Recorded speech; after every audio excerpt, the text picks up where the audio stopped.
दोस्तों, जुर्म की दुनिया वाकई अजीब होती है। कई बार जो दिखता है असल में वो होता नहीं, और कई बार जो होता है असल में वो दिखता नहीं। ये कत्ल की कहानी भी कुछ वैसी ही है।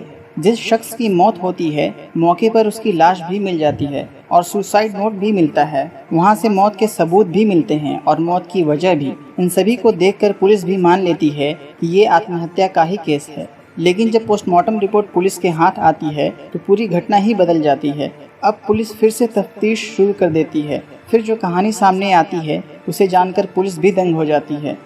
मध्य प्रदेश की राजधानी भोपाल का सेंट्रल जेल, साल 2019, तारीख 29 जून। इस दिन पैरोल पर जेल से निकले कैदी को लौटना था। 14 दिन की पैरोल पर जाने के बाद जेल प्रशासन को भी उसके लौटने का इंतजार था। तभी जेल प्रशासन को लोकल पुलिस से एक सूचना मिलती है। सूचना थी कि उस कैदी की मौत हो गई है।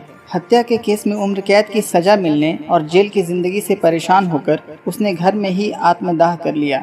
लोकल पुलिस ने बताया कि कैदी ने एक सुसाइड नोट भी छोड़ा है, हैंडराइटिंग भी उसी की है और मौत की वजह भी बताई है। इसलिए उसके शव का पोस्टमार्टम कराकर केस को बंद करने की तैयारी है। ये जानकर जेल प्रशासन भी उस कैदी के केस को बंद करने के लिए लोकल पुलिस के फाइल रिपोर्ट का इंतजार करने लगी। जिस कैदी की मौत हुई थी उसका नाम राकेश था और वो भोपाल का रहने वाला था। उस पर साल 2014 में एक हत्या का आरोप था। उसी केस में इसकी गिरफ्तारी हुई थी। साल 2016 में उसे कोर्ट ने आजीवन कारावास की सजा सुनाई थी, जिसके बाद से वो जेल में ही था। उसी समय उस कैदी यानी राकेश के पिता की मौत हो गई थी। इसी वजह से उसे 14 दिनों की पैरोल मिली थी। इसलिए 15 जून को वो पैरोल पर बाहर आया था। 29 जून को उसकी पैरोल खत्म होने वाली थी। इसी वजह से उसे हर हाल में 29 जून को जेल में ही लौटना था। लेकिन 29 जून की सुबह ही राकेश के घर से अचानक आग की लपटें निकलने लगी, जिसे देखकर आसपास के लोगों ने पुलिस को सूचना दी। फायर ब्रिगेड की गाड़ियां और लोकल पुलिस मौके पर पहुंची। आग बुझाने के बाद देखा गया तो एक युवक बुरी तरह से जल चुका था। चेहरा और शरीर भी पूरी तरह से जला हुआ था। उसे देखकर ही वो मरा हुआ लग रहा था। फिर भी पुलिस ने आखिरी उम्मीद में उसे तुरंत अस्पताल में भर्ती कराया, जहां डॉक्टरों ने उसे मृत करार दिया। अब पुलिस ने घर की तलाशी ली तो एक सुसाइड नोट भी मिला, जिसमें लिखा था कि पिता की मौत से वो दुखी था। अब परिवार में कोई उसे पैरोल भी नहीं दिलाएगा। इसी वजह से वो अब दुनिया से निराश हो चुका है। लिहाजा वो आग लगाकर आत्महत्या कर रहा है। इसके लिए कोई दूसरा जिम्मेदार नहीं है। अब ये सुसाइड नोट के आधार पर पुलिस ने भोपाल सेंट्रल जेल को भी सूचना दी। शव को पोस्टमार्टम के लिए भेज दिया। साधारण सुसाइड केस की तरह पुलिस ने भी इसे एक तरह से बंद कर दिया। उधर पोस्टमार्टम के बाद शव को रिश्तेदारों को सौंप दिया गया।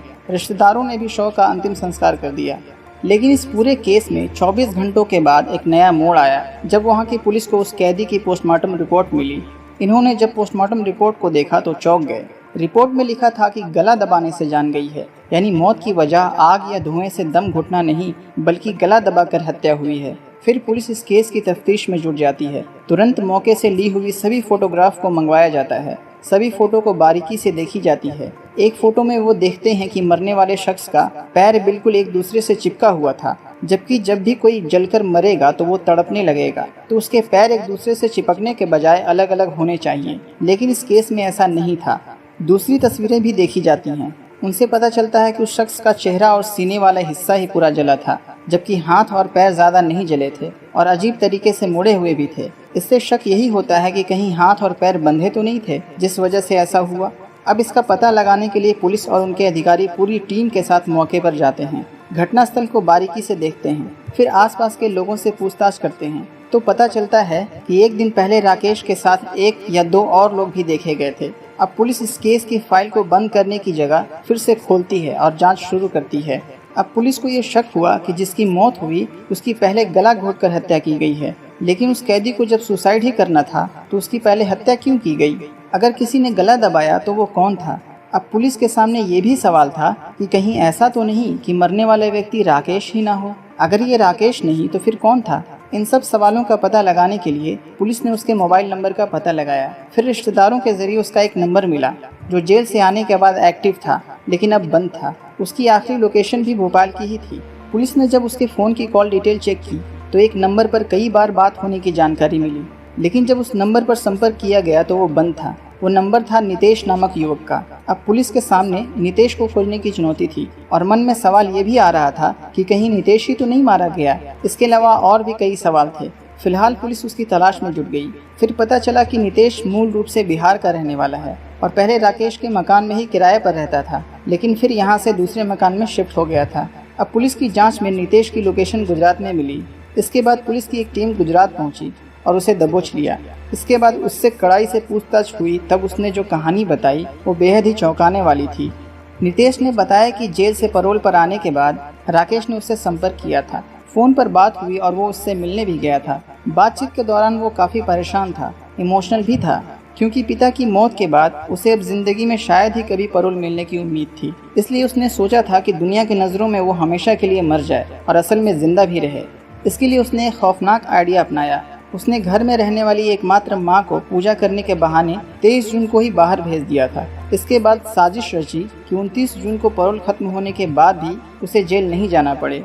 इसलिए 28 जून को ही किसी दूसरे शख्स को अपनी जगह मारकर दूर कहीं चले जाने की तैयारी में जुट गया। इस काम में मदद के लिए उसने मुझे बुलाया, लेकिन मैंने साफ मना कर दिया। इसके बाद उसने 1 लाख रुपए का लालच दिया और कुछ पैसे एडवांस में भी दिए, इसलिए मैं उसके झांसे में आ गया। इस तरह 29 जून को पैरोल खत्म होने से ठीक एक दिन पहले यानी 28 जून को ही हम दोनों की मुलाकात हुई। 28 जून की शाम को ही दोनों घर पर ही फ़ोन छोड़कर घूमने निकले ताकि लोकेशन ट्रेस ना हो सके।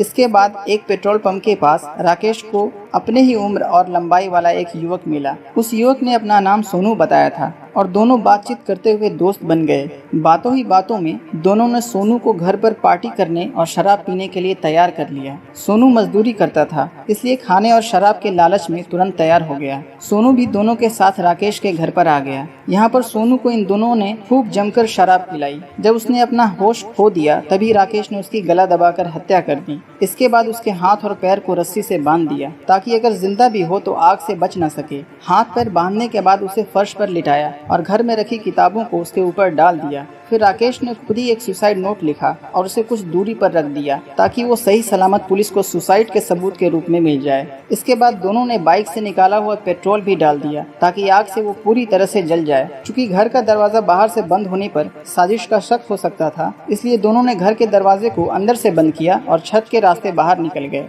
इसके बाद खिड़की से माचिस जलाकर तिल्ली को अंदर फेंक दिया। इस तरह जब आग की लपटें बढ़ गईं, तब दोनों एक साथ वहां से फरार हो गए थे। साजिश के तहत राकेश ने नितेश का एक पुराना सिम कार्ड लिया और साउथ इंडिया में चला गया। वहीं नितेश गुजरात आ गया था। जब पुलिस ने नितेश की कहानी की सच्चाई का पता लगाने के लिए उस मृत युवक के बारे में पता लगाया तो ये सच निकला, क्योंकि सोनू की पत्नी ने 28 जून की रात में ही लोकल पुलिस में गुमशुदगी का शिकायत दी हुई थी। इसके अलावा पुलिस को राकेश के घर से सोनू की चप्पल भी मिली थी, जिसे उसकी पत्नी ने पहचान लिया था। ये जानकर पुलिस अब जांच में तेजी से जुट गई। अब पुलिस को पूरी कहानी समझ में आ गई थी, लेकिन जब तक राकेश आंखों के सामने नहीं आ जाता तब तक जांच अधूरी ही थी। अब पुलिस को ये यकीन था कि आज नहीं तो कल राकेश किसी भी तरह से नितेश से जरूर संपर्क करेगा। राकेश भी नितेश का एक पुराना सिम कार्ड ले गया था। इस तरह अगले ही दिन आखिरकार राकेश का फोन नितेश के पास आ ही गया। पुलिस की मौजूदगी में ही नितेश उससे बात करने लगा। नितेश ने बताया कि कोई गड़बड़ नहीं है, पुलिस को कुछ पता नहीं चला।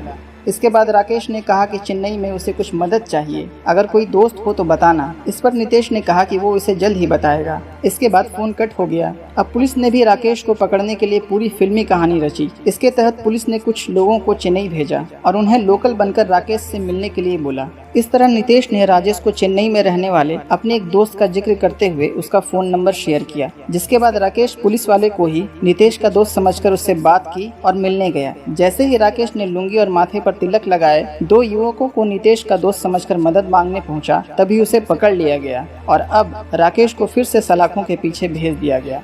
इस तरह पुलिस ने एक ब्लाइंड मर्डर केस का खुलासा करते हुए 8 जुलाई 2019 को पूरे केस को मीडिया के सामने लाया था।